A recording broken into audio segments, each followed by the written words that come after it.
What's going on, guys? Welcome to another episode of Moto Man, and have I got some information for you. If you didn't check out the last video, we did a whole walk around reaction to the new 450L, the CRF450L from Honda. So if you haven't seen that, you definitely want to click the card above to go and check that video out before you check this video out.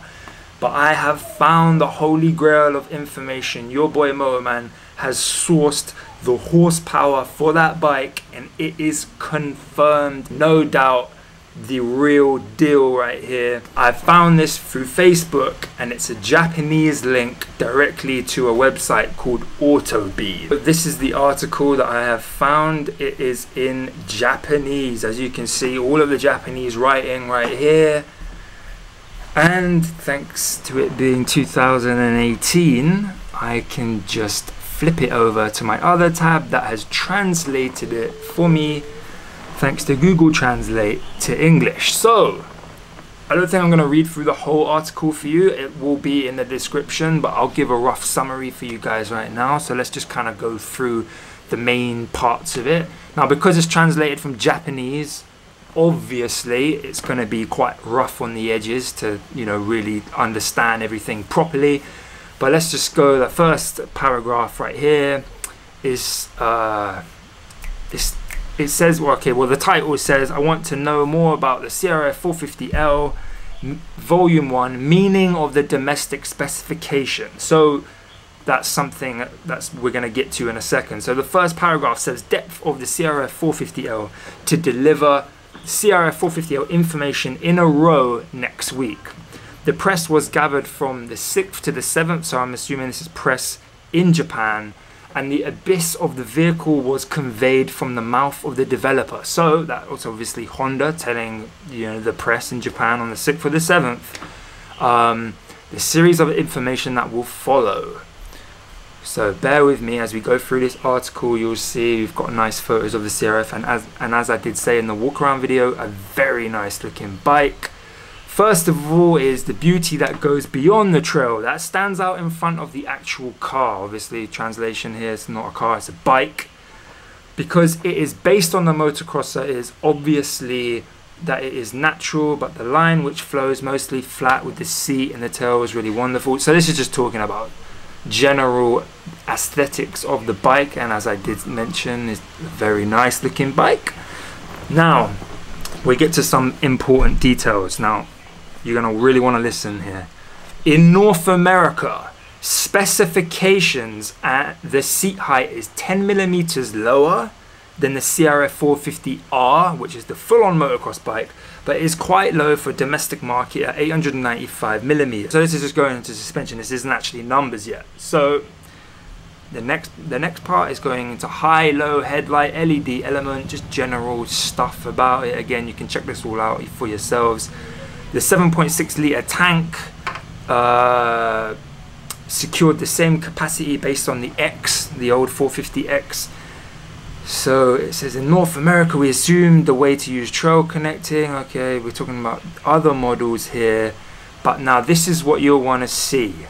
It says, can you open more than 6,000 RPM on the dart? So as you can see, this image right here is showing some kind of real-time specs. But before we click on that, there's a big ass paragraph below.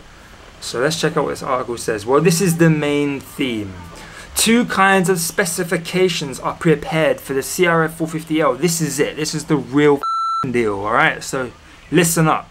According to the place of use, the power torque curve above, AC is North America, ED/K is Japan and Europe. So this is a coding for the picture that's going to come up. Since this curve is deformed, it is simply twice the domestic specification. So it's saying domestic specification of 24 PS. That's roughly 24 horsepower. So it is not. So if the North American specification is doubled, so, you know, obviously the language here is getting slightly confusing with it being Japanese to English, but you can clearly see it says perhaps North America should be seen to be around 40 PS. It does say perhaps. but it's clearly stating in this article that the Japanese and European variants of this CRF450L will be at 24 PS, and the North American version will be 40. Now, let me just confirm this with the picture. If we flip it over here, now you can see there's a 450L dyno chart right here. It says engine speed along the bottom, torque and power. Now you can see there's all three of these. There's a CRF450L in brackets AC, another one in EDK, and then there's a 250L. So it said in the previous, it says in the post, and in my other tab here, it says AC. AC is North America. So we can go CRF450L AC, this one, the gray line, that's this one, is the big line right here. And you can see it is far greater than the red one, which is ED/K, which is all the way down here, which you can see is roughly half of what the American one is. Again, ED/K, and I go back to the other post here, ED/K is Japan and Europe. So right here in this article, it clearly is showing you by a dyno. Now, the image is shown as a dyno, but there aren't actual numbers on the dyno, but they have numbers on the article, and you can see that they've projected the power numbers on this image. So this is 100% as concrete information as you're going to get right now. And it says that there's clearly stating that there's two variants of this specific bike. Why Honda would make a 24 horsepower version and a 40 horsepower version is beyond me, but we'll get to my impressions in a second. It says, according to Mikio Ushiyamiya, sorry, I know that's a terrible way to pronounce his name, developing manager, in the case of North Europe, we are also assuming riding in a vast area such as an open area. So you can see they're saying North America is an open area, whereas Japan and Europe are supposed to ride in the trail. It is different from 6,000 RPM. So it says 6,000 RPM, orange arrow in the graph in the last image from here. It says, so okay, so it's getting a bit confusing again, but here it says North America specifications still have power. So I think it's saying after 6,000 RPM, that's the difference between the 24 horsepower and the 40 horsepower. That's where you'll notice. They're saying below 6,000 you won't notice the power difference between 24 and 40 horsepower. Okay, so where are we at now? The domestic specification can be interpreted as a feeling that extends flat. See, there you go. Although it cannot be said that the transient characteristics up to 6,000 RPM are exactly the same, there is no big difference. So there isn't a big difference, but there will be some difference before 6,000. But after 6,000, obviously there's a clear difference because there's double the power for North American people. So I want you to think about, with a trail ride, turn the engine 6,000 RPM or more and a 450cc. So yeah, so they're just going into more like, you know, explaining. We interviewed Enduro, Hokkaido many times. It's a place in Japan. But riders who can run with 450 running over 6,000, even the forest roads are limited. Okay, so they're saying 450 riders in Hokkaido and, you know, professional riders in the specific place in Japan very rarely use the bike over 6,000 RPM because, well, they might because they're more professional riders, but the average guys like me or you wouldn't really be over 6,000 RPM, you know, ringing out a bike. So we don't really need a 450's power after that 6,000 RPM kind of, which, fair enough, man. My skills, I'm not ringing out a 450 off-road in Thailand, so they've got a point here. If you ride the 450 off-road, you can say that your time, okay, yeah, so here you go. You can say that the way to ride with time be low and medium speed. Torque is standard. Okay, so and then they're talking about the R fully remodeled with 70. Okay, manual position CRF450. So you can kind of see they're going into more depth here, as you can see. How the potential will be raised. Okay, so they're just generally talking about different stuff, like they're talking about Ken Roxon here and MXGP and AMA riding, peak power. It shook its powerfulness to low, medium speed torque condition. Testing is done, not on a motocross course, but on a trial. It is aimed at torque characteristics.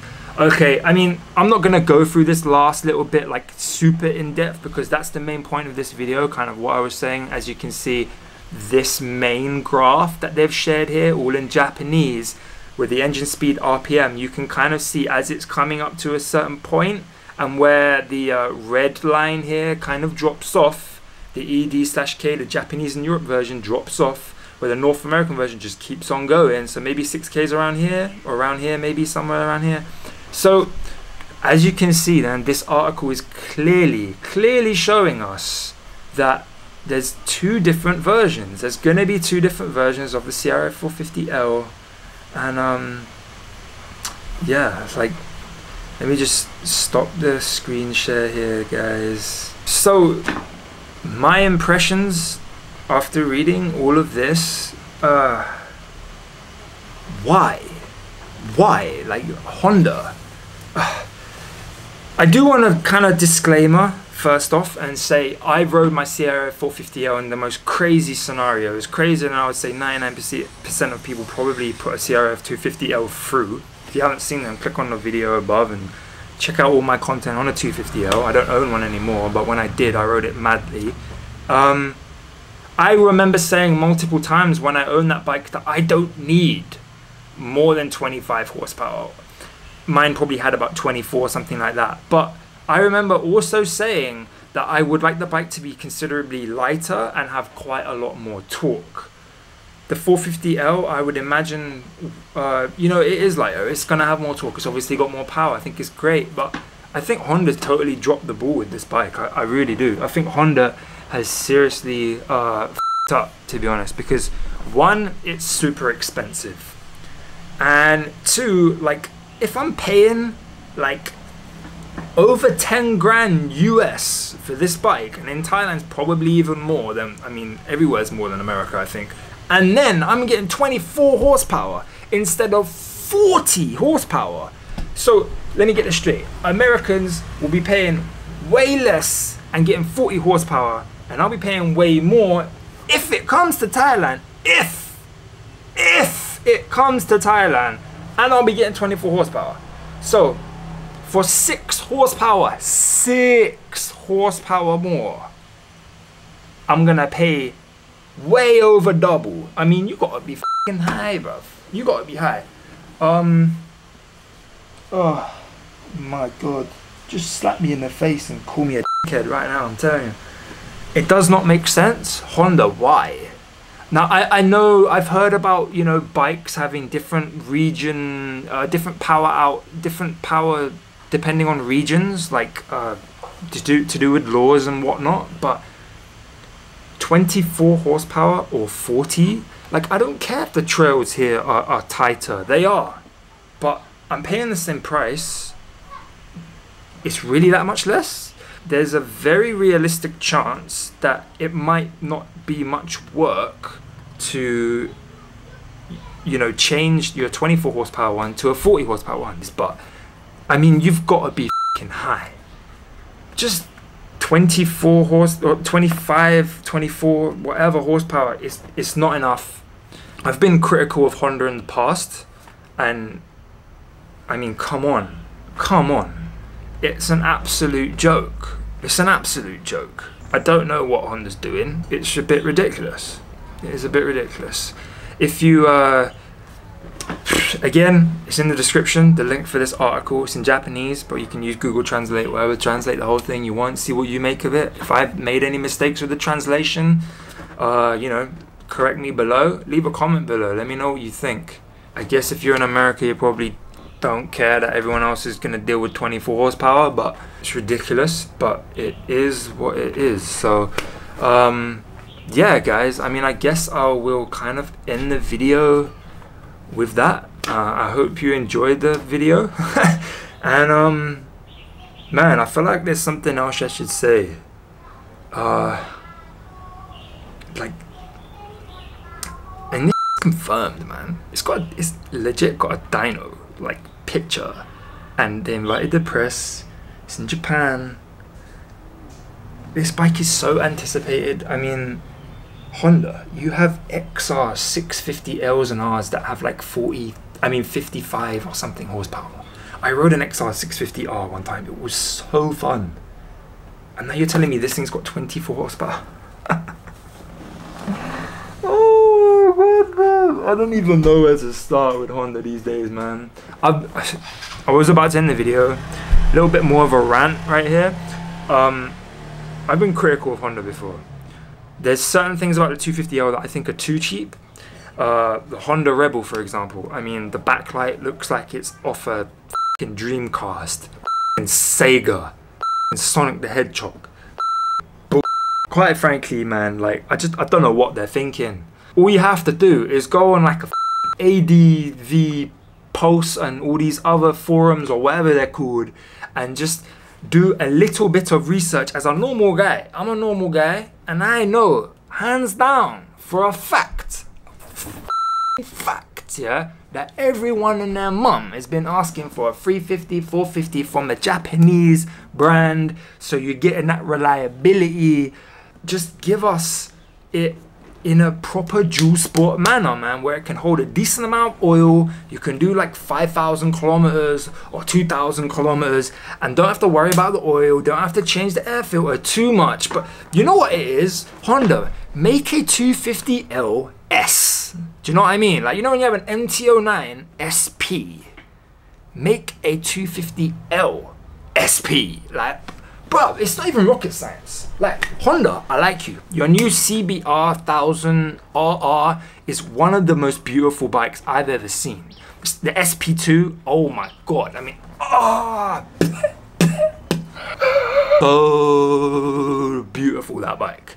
And the new CB 1000, that looks like a very nice bike. I mean, the 150 looks killer. Like, if you haven't seen my 150 video, I did a video on my triple, go check that out. That was killer. It was a really nice looking bike, and it's a 150. The 1000 is going to be even better. And Honda Thailand, if you happen to be watching this, I would love to test ride some of your bikes. I really would. I really would. I'm sure this video probably isn't helping all that much, but some of their new bikes are killing it, man. You know, like those bikes I just related to. The Honda X ADV, the kind of automatic scooter. That bike is killer. I think it's a really nice looking bike. The Africa Twin, it's a really nice looking bike. They all look like killer bikes. I haven't had the opportunity to test these bikes. Honda, man, you can style bikes really nice these days, but 25 horsepower on a 450, it's just stupid. It's f***ing stupid. Like, it doesn't make sense. Way before this came out, I was thinking they should make a 300 or a 350 and just put proper suspension on it, make it torquey, but, you know, have a horsepower. It could be a 30 horsepower, 35 horsepower, but just make it torquey and very lightweight.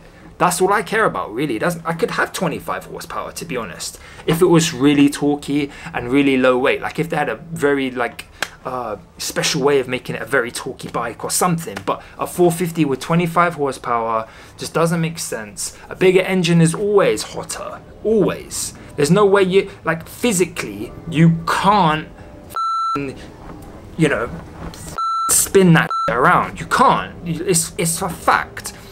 Bigger engines are hotter. Fact. For it to have 6 horsepower more than a 250, well, this makes no sense. It makes no sense. I have a 250 with this one radiator, one fan, whatever, and it gets hot on the trails, but it's fine, it's sufficient, it does everything. And you know what? I've only got about fucking 5 horsepower less than your 450, so let's see you leave me. You're not leaving me. That's fact, because 6 horsepower. Do you know what I'm saying? It's like, it doesn't make sense. This is legit turned into a rant, but you know what? This is me, man. I'm genuine. I don't fuck about, and quite frankly, I would love to test this bike. I really hope it comes to Thailand. Quite frankly, Honda, I think you've done a fantastic job releasing this bike. You know, no other brands have released a 400 or 300cc dual sport bike, and I reckon even with 25 horsepower, I reckon it'll be a great bike, and I reckon I would love to drive it, test ride it, review it, but I just think it should have more than 25 horsepower. So pretty much the end of the rant. I hope you guys enjoyed this video, and Honda, we believe in you. We all believe in you. Every one of my viewers, you guys watching this video, and me included, we love you, Honda. We just want to see you do the right thing. I hope you enjoyed this video today, guys. Did turn into a bit of a rant, but I'm happy with that. You know, it's genuine when it's a rant, of course. Horsepower numbers confirmed. Some serious specs laid down about the new 450L. And if you enjoyed this video, definitely click a like. Click on that little bell, man, so you get notified when I make a new video. And yeah, subscribe. Definitely check out Instagram because I post a lot on Instagram. Subscribe to the channel, and I'll see you guys in the next episode. That's enough for today. Man out.